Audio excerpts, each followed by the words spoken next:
کر کے اگر قرآن میں تبدیلی کرنا چاہے کبھی تبدیلی نہیں ہو سکتی، ہرگز نہیں ہو سکتی ہے۔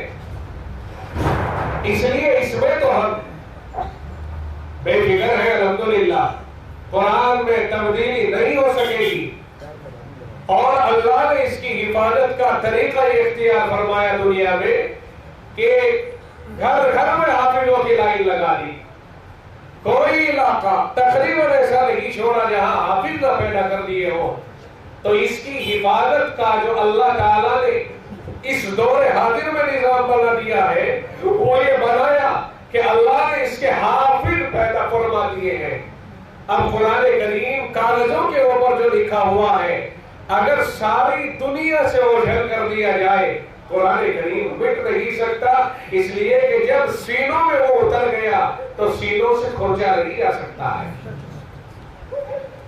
کاغذوں کی عزت و احترام کا ساری دنیا میں رواج ہے۔ قرآن کریم ان کاغذوں کے اوپر لکھا ہوا ہے۔ میں آپ کو ذرا سی توجہ بھی دلاتا چلوں کہ قرآن کریم جن کاغذوں کے اوپر لکھا ہوا ہے ان کاغذوں کی محبت ساری دنیا کے مسلمانوں کے دلوں میں اللہ نے ڈال دی ہے۔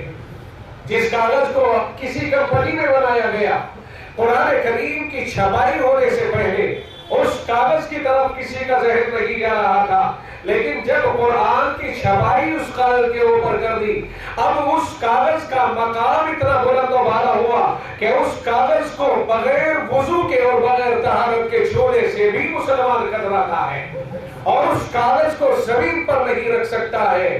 اس کاغذ کا احترام اتنا کہ آدمی خود ہلاک ہو جائے کہ کاغذ کی بے احترامی برداشت نہیں کر سکتا ہے، اور قرآن بل اب اللہ کا کلام چونکہ اس کے اوپر اتر گیا ہے۔ اب جب یہ بات ہے تو اس سے آگے بڑھیے، اللہ رب العزت نے کاغذوں کے اوپر قرآن کریم کی حفاظت کا دار و مدار نہیں رکھا ہے۔ یہ کاغذوں کے اوپر چھپائی یہ ہماری سہولت کے لیے ہے کہ ہمارے بچے اسے دیکھ کر کے پڑھ لیں، ہمارے بڑے اسے دیکھ کر کے پڑھ لیں، ہمارے بزرگ اسے دیکھ کر کے پڑھ لیں۔ رب نے قرآن کی حفاظت کا دار و مدار اور قرآن کریم کے حافظ بنانے کے اوپر رکھا ہے کہ جا بجا دنیا میں لاکھوں کروڑ حافظ پھرتے رہیں گے جو قرآن کی حفاظت کے چلتے پھرتے اللہ کے دعوے کے ثبوت بن کے جیئیں گے۔ بات یہاں تک سمجھ میں آ گئی آپ کی؟ یہ جو قرآن سنائے جاتے ہیں، تراویح کے اندر جو قرآن پڑھے جاتے ہیں، اللہ نے اس امت کے اوپر یہ رواج کیوں ڈالا؟ آپ نے پہلے کبھی نہیں سنا ہوگا کہ تورات، انجیل، زبور جو اللہ ہی کی نازل کی ہوئی کتابیں تھی وہاں یہ رواج نہیں تھا، لیکن قرآن آنے کے بعد اللہ نے نظام بدل دیا کیونکہ حفاظت کی گارنٹی لی ہے، اس لیے حفاظت کے طریقے ایجاد کر دیے ہیں۔ اگر آپ قرآن کریم تراویح میں نہ پڑھیں تو شریعت آپ کی طرف مخاطب ہوتی ہے کہ خبردار پورا قرآن تراویح میں پڑھنا ہی پڑے گا۔ کیوں؟ اس لیے کہ اللہ نے قرآن کی حفاظت کا دعویٰ کیا ہے، گارنٹی لی ہے، اور اس کی حفاظت کے طریقوں میں سے ایک طریقہ اسے تراویح میں پڑھنا بھی ہے۔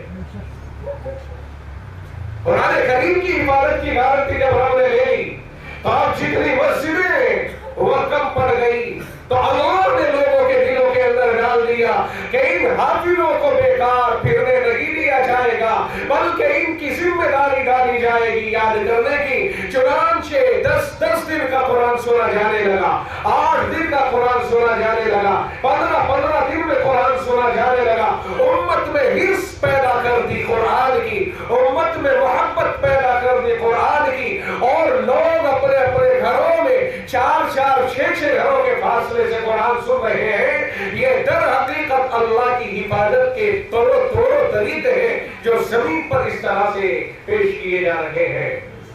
ان حافظوں کو اگر آپ آزاد چھوڑ دو گے تو غافل ہو جائیں گے، یاد نہیں کریں گے، بھول جائیں گے۔ اس لیے قرآن جگہ جگہ زیادہ سے زیادہ ہونے چاہیے۔ مسجدیں تو آباد ہے ہی، ان کو تو آباد اللہ نے کر ہی رکھا ہے، سجدوں سے آباد ہے، فرضوں سے آباد ہے، نفلوں سے آباد ہے، لیکن جا بجا اپنے گھروں کو بھی عبادت سے رمضان المبارک میں بہت سارے گھروں میں قرآن کریم ہوتے رہنے چاہیے.